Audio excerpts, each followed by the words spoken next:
Back to news. విభజన చట్టం అమలు చేయడంలో కేంద్రం తీరుపై ఏపీ సీఎం చంద్రబాబు అసంతృప్తి వ్యక్తం చేశారు. విభజన చట్టం అమలు, కేంద్ర హామీలపై ఆయన సమీక్ష నిర్వహించారు. ముఖ్యంగా 9, 10 షెడ్యూల్ సంస్థల విషయంలో కేంద్ర ఉత్తర్వులపై అభ్యంతరాలు వ్యక్తం చేశారు. దీనిపై మంత్రుల కమిటీ కేంద్రంతో చర్చిస్తుందని, అప్పటితో న్యాయం జరగకపోతే సుప్రీంకు కూడా వెళ్లాలని నిర్ణయించామన్నారు మంత్రి కాల్వ శ్రీనివాసులు. అలాగే ఏపీ స్థానికతపై 2 ఏళ్ల గడువు కోరుతూ కేంద్రానికి కూడా లేఖ రాయాలని నిర్ణయించామన్నారు. సెక్షన్ 108 ని మరో 2 ఏళ్లు పొడిగించమని కూడా కేంద్రాన్ని కోరుతామన్నారాయన. నూతన రాష్ట్రమైన తెలంగాణలో పోలీసుల పనితీరు దేశానికి ఆదర్శంగా ఉందన్నారు సీఎం కేసీఆర్. ఫ్రెండ్లీ పోలీసింగ్ తో ప్రజలకు చేరువవుతున్నారని కొనియాడారు. హైదరాబాద్ పోలీసులను సీఎం ప్రత్యేకంగా అభినందించారు. హైటెక్స్ లో జరుగుతున్న పోలీసుల రాష్ట్ర స్థాయి విస్తృత సమావేశంలో సీఎం కేసీఆర్ పాల్గొన్నారు. సాధకులకు ఎప్పటికీ విశ్రాంతి ఉండదని, ఎక్సలెన్సీ కోసం ప్రయత్నాన్ని కొనసాగిస్తూనే ఉండాలని అన్నారు. మహిళా పోలీసులు ఎదుర్కొంటున్న ఇబ్బందులను పరిష్కరించడానికి ఉన్నతాధికారులు కృషి చేయాలని సీఎం అన్నారు. రిటైర్ అయ్యే పోలీసులకు పెన్షన్ ని ముందే సిద్ధం చేయాలని సూచించారు. ఈ సమావేశం సందర్భంగా మరో 500 కోట్లను పోలీస్ శాఖకు ప్రకటించారు సీఎం కేసీఆర్. నీటి సమస్యపై ఎప్పటికప్పుడు ఫిర్యాదులు చేయడానికి ఉద్దేశించిన జలవాణి కాల్ సెంటర్ను ఏపీ సీఎం చంద్రబాబు ప్రారంభించారు. గ్రామాల్లో తాగునీటి సమస్య పరిష్కారమే లక్ష్యంగా మంత్రి లోకేష్ ఆధ్వర్యంలో జలవాణి కాల్ సెంటర్ రూపొందింది. జలవాణి ద్వారా 1800 425 1899 నెంబర్కు ఫోన్ చేసి ఫిర్యాదు చేసే వెసులుబాటు ఉంది. నల్లా, వాటర్ ట్యాంకర్ రాకున్నా ఫోన్ చేసి కంప్లైంట్ చేయొచ్చు. రాష్ట్రంలో ఉన్న ప్రతి గ్రామానికి సురక్షిత మంచినీరు అందించడమే తమ లక్ష్యమన్నారు మంత్రి లోకేష్.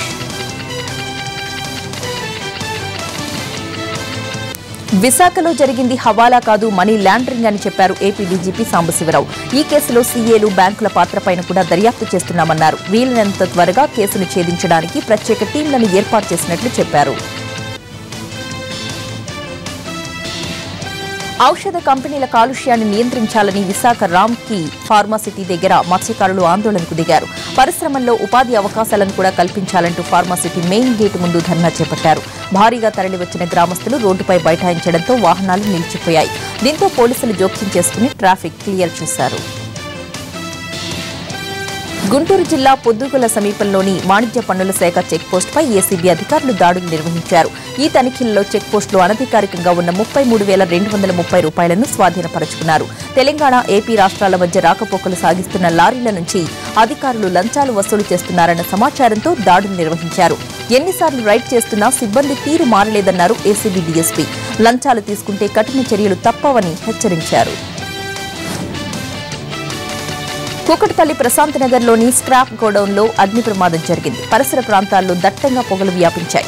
సమాచారాన్ని అందుకున్న అగ్నిమాపక సిబ్బంది మంటల్ని అదుపులోకి తెచ్చారు. చుట్టుపక్కల నివాస ప్రాంతాలు ఉండడంతో అంతా భయపడ్డారు. అగ్నిమాపక సిబ్బంది వెంటనే అప్రమత్తం కావడంతో ప్రమాదం తప్పింది. ప్రకాశం జిల్లా చీరాల వాడరేవులో భారీ అగ్ని ప్రమాదం జరిగింది. 9 పూరిళ్లు అగ్నికి ఆహుతైపోయాయి. భారీగా అగ్నికీలలు ఎగిసిపడ్డంతో స్థానికులు భయపడ్డారు. అగ్నిమాపక సిబ్బంది మంటల్ని అదుపులోకి తెచ్చారు. విద్యుత్ షార్ట్ సర్క్యూట్ వల్లే ప్రమాదం జరిగినట్లు తెలుస్తోంది. కర్నూలు జిల్లాలో రోడ్డుపైనే ఒక కారు దగ్ధమైపోయింది. మంత్రాలయం నుంచి ఎమ్మిగనూరు వెళుతున్న డాట్సన్ గో కారు నుంచి పొగలొచ్చాయి. వెంటనే అందులో ప్రయాణిస్తున్న 3 కారు దిగి పరుగులెత్తారు. ఇంతలోని మంటలు కారును పూర్తిగా చుట్టుముట్టేశాయి. ఫైర్ సిబ్బంది ఘటనాస్థలికి వచ్చేసరికి కారు పూర్తిగా కాలిపోయింది. ప్రయాణికులకు ఎలాంటి హాని జరగకపోయినా చూస్తుండగానే కారు కాలిపోవడంతో అందరూ భయపడ్డారు.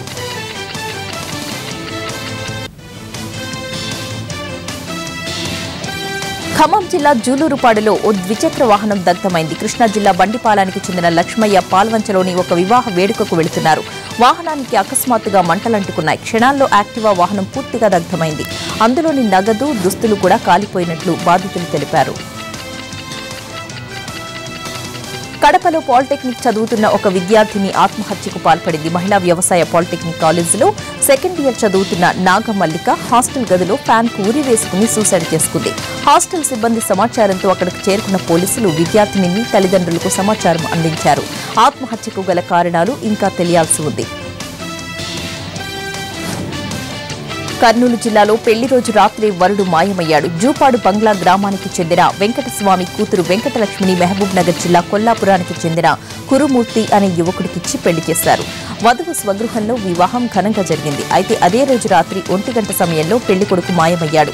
దీంతో పెళ్లి కూతురు వెంకటలక్ష్మి జూపాడు బంగ్లా పోలీస్ స్టేషన్లో ఫిర్యాదు చేసింది. మిస్సింగ్ కేసు నమోదు చేసుకున్న పోలీసులు దర్యాప్తు చేస్తున్నారు. రాజమండ్రిలో ఆడశిశువు మృతదేహం కలకలం రేపింది. పుష్కర్ ఘాట్ వద్ద గుర్తు తెలియని వ్యక్తులు ఆడశిశువు మృతదేహాన్ని పడేసి వెళ్లిపోయారు. నిత్యం భక్తుల పుణ్యస్నానాలతో రద్దీగా ఉండే ఈ ప్రదేశంలో మృతదేహం కనబడడం ఆశ్చర్యానికి గురిచేసింది. అంగవైకల్యంతో పుట్టిన బిడ్డగా గుర్తించిన స్థానికులు ఎవరో శిశువును వదిలించుకునేందుకు ఇలా చేసి ఉంటారని అనుమానం వ్యక్తం చేస్తున్నారు. గద్వాల జిల్లా కేంద్రంలోని వేదనగర్లో రోడ్డు పక్కనున్న ఒక ఇంటిని ఆయిల్ ట్యాంకర్ ఢీకొట్టింది. ఆ సమయంలో ఆ ఇంట్లో ఎవరూ లేకపోవడంతో పెద్ద ప్రమాదం తప్పింది. ఈ ప్రమాదంలో స్కూటీ, ఇంట్లో ఉన్న సామాగ్రి, ఇంటి ప్రహారీ కూడా పూర్తిగా ధ్వంసమయ్యాయి. క్రేన్ సహాయంతో ట్యాంకర్ని తొలగించి రాకపోకలకు అంతరాయం లేకుండా చర్యలు చేపట్టారు. పరారీలో ఉన్న డ్రైవర్ కోసం గాలింపు చేపట్టారు. నల్గొండ జిల్లా జి చెన్నారంలో ఓ డీసీఎం వ్యాన్ గోతిలో పడిపోయింది. వ్యాన్లో ప్రయాణిస్తున్న 10 మంది కూలీలు గాయపడ్డారు. 15 మంది కూలీలతో వెళుతున్న డీసీఎం వ్యాన్ ఆర్టీసీ బస్సును ఓవర్టేక్ చేయబోయి కల్వర్టును ఢీకొని గోతిలోకి పడిపోయింది. చేతి నిండా నల్లధనం ఉండబట్టే కేజ్రీవాల్ నోట్ల రద్దును తీవ్రంగా వ్యతిరేకించారని ఆమ్ ఆద్మీ పార్టీ బహిష్కృత నేత కపిల్ మిశ్రా ఆరోపించారు. కేజ్రీవాల్ అవినీతిపై మరిన్ని వివరాలు బయటపెడతారన్న ఆయన ఆమ్ ఆద్మీ పార్టీలోకి నల్లధనం ఎలా ప్రవహిస్తుందో, ఎవరెవరు సహకరిస్తున్నారో మీడియాకు వివరించారు. రజనీకాంత్ రాజకీయ అరంగేట్రం గురించి సస్పెన్స్ అలాగే కొనసాగుతోంది. అయితే తాను పాలిటిక్స్ లోకి రాబోతున్నట్లు హింట్స్ మాత్రం ఇస్తున్నాడు తలైవా. వ్యవస్థ మారాల్సిన అవసరం ఉందని, నేనిప్పుడు పూర్తి తమిళియన్ని అంటూ చేసిన వ్యాఖ్యలు అభిమానుల్లో మరికాస్త జోష్ని పెంచాయి. 7 ఏళ్లుగా వెంటాడుతున్న రేప్ కేసు నుంచి వికీలీక్స్ వ్యవస్థాపకుడు జూలియన్ అసాంజేకు ఊరట లభించింది. ఈ కేసుకు సంబంధించిన దర్యాప్తు, విచారణలను పూర్తిగా నిలిపివేస్తున్నట్లుగా స్వీడన్ పబ్లిక్ ప్రాసిక్యూషన్ డైరెక్టర్ తెలిపారు.